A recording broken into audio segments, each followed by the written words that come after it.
I'd like to know, how were you able to change the narrative? I don't think it's a change, because from what I asked you before the interview, you told me being a production manager is still ongoing for you. Yes, production is still ongoing, but can you tell us that journey from being a production manager to being an actor and still very much being in the space? Yeah, so for me, I think everything I do is for the love of the craft, irrespective of whatever sector you find myself. Every sector has been an opportunity to grow and expand, and that's how I've seen it. I started as a model, that was foundation. So my first taste of, I think, popularity, stardom came from modeling. That was in 2003 when I had a total package exposure with a brand I cannot mention because of our sponsor.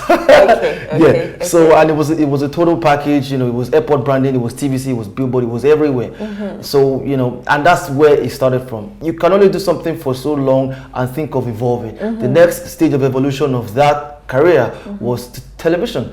So I got on TV as a presenter with Nigezie. I was presenting a show, popular show back then called Top 10 Nigeria.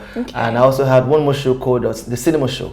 And at some point, I think my boss then came into the studio, just the same way the producer was trying to get things going. My boss saw me being so involved in pre-production and all of that. And then he said, you have it in you, you have the ruggedity to be a producer.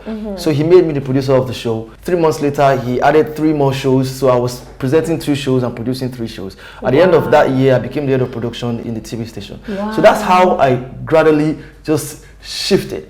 I managed to act 1 season of a series called Emerald back then. Afterwards, big format television came. That's reality shows. Glow Nigeria Sings was the first. Nigerian Idols was the second. I was in that space for another good 4 or 5. Were you Nigeria Got Talent? Yes, NGT. I was production manager. NGT. I'm so sorry. You were saying that NGT, and I thought it was like a different, I didn't know it meant Nigeria Got Talent. It's Nigeria Got Talent, NGT. Season 1 and 2, I was production manager for both seasons. Yes, and then Football Legends Nigeria, Techno on the stage. I was in that space for a good 5 to 6 years. Wow. I came back into mainstream television through African Magic. When they commissioned a comedy show called Hustle. I was an associate producer on the show, and that's where I got back into acting too, because there was one day we had issues with some day players on set who had come and decided to be overreaching. And anybody that has worked with me on production would know that if you bluff, I will always call your bluff at any cost. So I called the bluff. I went to meet the head writer, like, whatever it takes, I will not give these girls a damn. I will not even give them the job. Rewrite the script. And there was a little bit of noses raised because they didn't know anything about my acting background or presenting background and all of that. So, but they just couldn't say no. And they did it, and it turned out well. So, and what happened was, for the rest of that season, all those characters were scrapped. My character remained the only consistent day player. So I get to production set at 4:45 in the morning. I do my production hustle till 12, go to the wardrobe department, change into clean clothes, get makeup done and stuff, go on set to do my scenes, get back to the wardrobe, take out my clothes, back into dirty clothes, back on set as a producer. So, and that went on for the rest of the season. Nice. So, oh my gosh, like, wow, what a story. That also panned out. Was it from there that you got KOB? No. Before KOB, I got a role with the continuity of a 90s blockbuster called Palace.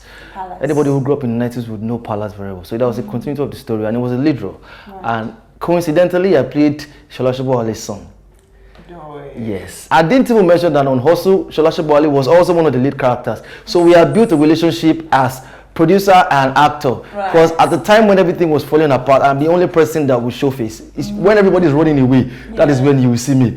So we have built a bond from there, and then we now built a bond as acting on the same set. So that was like foundation for all that emotion that people could see in KOB, because it started from somewhere and then it transited somewhere. How did you feel though, you know, with the reception that you got from season 2? It was massive. Did you see it coming?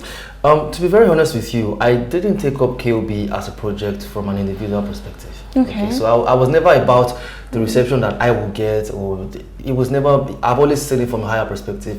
Nollywood was due for a game changer like this at this point in time, and I was all about that dream. Irrespective of if Ade Tiger became this prominent or not, it didn't matter. If the film still had this much traction, I would still have been as much satisfied as I am now. So it was never about me, which is why the way I handle it is a little different from how everybody was, because I'm not one of those actors that was looking for blue opportunity. No, for me, it's the love of the craft. I read the script, I saw what Kemi was trying to do. She was bold and daring about telling a story that so many have told in some certain way, like trying to replicate that. when you hear a name Ade Tiger, or you see a character like that, it doesn't have to be somebody who has a scar on his face or looks like a bouncer. Though I was really built for the film, but I look like a proper mafioso, and that's what she was trying to tell. So that daringness, you know, trying to transit from, you know, comedy, the things that everybody was used to, that was bankable in the market, to trying something bold and daring. That is all you need to sell to me to have my 100% support. So the reception is amazing. I appreciate the fans. I appreciate the comments. I try as much as possible to answer as many as I can in my DMs and stuff, because some people, that's the only opportunity they will have for a one-on-one experience. But for me, it was never about me as a person, about the reception I'm getting. I'm just, you know, I'm like a public servant who's just happy that a project that I've participated in, you know, has gain this much traction on all the things that I'm personally agitating for as far as the industry is concerned. Amazing, good to know.